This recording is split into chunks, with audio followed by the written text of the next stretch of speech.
Land of Zikola, a novel by Omar and Abdel Hamid. They say love is a burden, and he says, I was burdened when I fell in love. But what can I do? He loved, and what happened? Happened. And now he sits every day in his room, writing again. I am Khaled Hassani, 28 years old, a graduate of Cairo University's Faculty of Commerce 6 years ago. My village is called Yom Freak, affiliated with the Dakalia Governorate, and today my marriage to my beloved was rejected for the 8th time, and for the same Ra'ijan. Then he looked at the wall and hung the paper next to 7 other papers, which seemed to have been written at earlier times. The first paper had his name, age, and village written on it. My marriage to my beloved was rejected today. Next to it was a second paper, rejected for the 2nd time. The third paper had his rejection for the 3rd time, and so on until the 7th paper. After that, he leaned back and looked up, and his memories took him back 6 years ago when he was in his final year at university. And fate had it that he met Mona, a girl from his village, by chance, on their way from the village to his university in Cairo, and his joy increased when he learned that she was studying in the same college in her 1st year.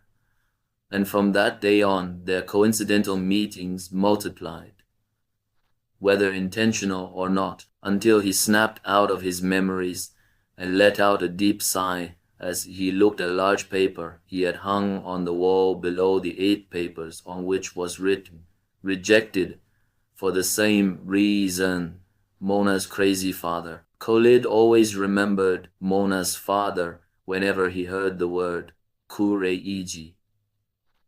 And I don't think it was just Khalid, but all the people of the village. But he knew more about his madness. Since he finished his studies, he insisted on proposing to Mona, until he was surprised during his first visit. He looked at him strangely and asked, Do you want to marry Mona? Yes, Khaled replied. He asked again, What have you done in your life? Khaled's face turned red, and he was flustered as if he hadn't expected this question, until he replied, What have I done in my life? Honestly, I graduated from Cairo University's Faculty of Commerce. You know, my parents passed away when I was young, and I live with my grandfather, military service, and I'm looking for a suitable job. Then he interrupted him. And what makes you different from others so that I should marry my daughter to you? Then he ended the meeting with a rejection. Khalid thought that the reason for the first rejection was that he didn't have a suitable job. But he became sure that the reason might be completely different when he found a job and went to propose to Mona again, until he was rejected for the 2nd time with the same question from her father. What have you done in your life, and how are you different from others? This question that he couldn't find a complete answer to until the 8th time he proposed to her, and he didn't consider Khaled's love for his daughter or her love for him in any of the times until he reached his limit this time and shouted at him, I haven't done anything in my life. What do you want me to do? You know you fought in 73. Do you think that makes you better than us? The whole village knows the strange behavior of this man. He wants to marry his only daughter to a unique person. But who is this unique person? No one, so everyone knows that her fate is spinsterhood, as long as her father is like that.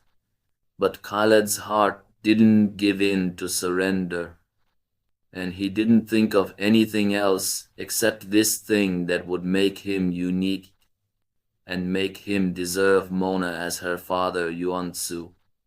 But what is it? He doesn't know, so he could only turn to God in prayer, asking him to take his life, despite Khaled's cheerful and humorous nature. His love for Mona and her father's constant rejection of him made sadness and grief a constant presence on his face, until his grandfather noticed, who was approaching his 80th year, his deep sadness after this rejection, and approached him and asked, "Are you still upset? You should have gotten over it by now." Khaled replied, "I can't imagine seeing her with someone else, and I don't know what her father wants to.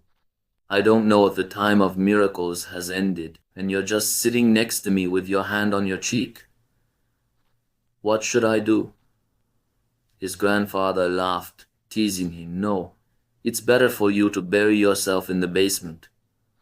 Khaled's eyes lit up, as if he remembered something. "The basement." And he continued, "Grandpa, do you remember when I was little, and you used to tell me the story of the basement under our village, and that you went down there more than 50 years ago?" His grandfather smiled. "Of course, I remember when you used to cry. You loved my stories from the old days." Khaled laughed. "No, tell me about the basement and your descent into it." His grandfather fell silent, remembering. "Ah, those were the days. It was a long time ago.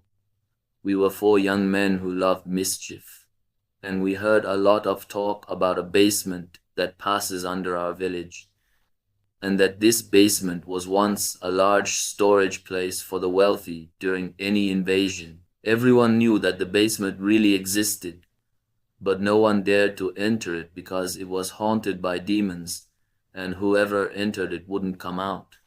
But we ignored that talk and said we had to go down. We knew that the basement's entrance was in an abandoned house in the village, and there was a large rock on the door.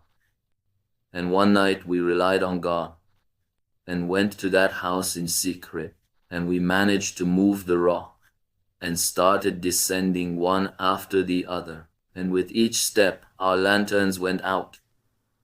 And after descending a long ladder, we found ourselves in a tunnel. And we walked a few steps in the tunnel until we couldn't breathe. And suddenly, all the lanterns went out at the same time. And one of us shouted, "A demon!" And after that, each of us grabbed his tail and ran back. And we were crying and screaming at each other. And since then, no one thought of going down there again. Khaled laughed. "But it's a nice memory. It's enough that you scared yourselves from going down, even if you grabbed your tails."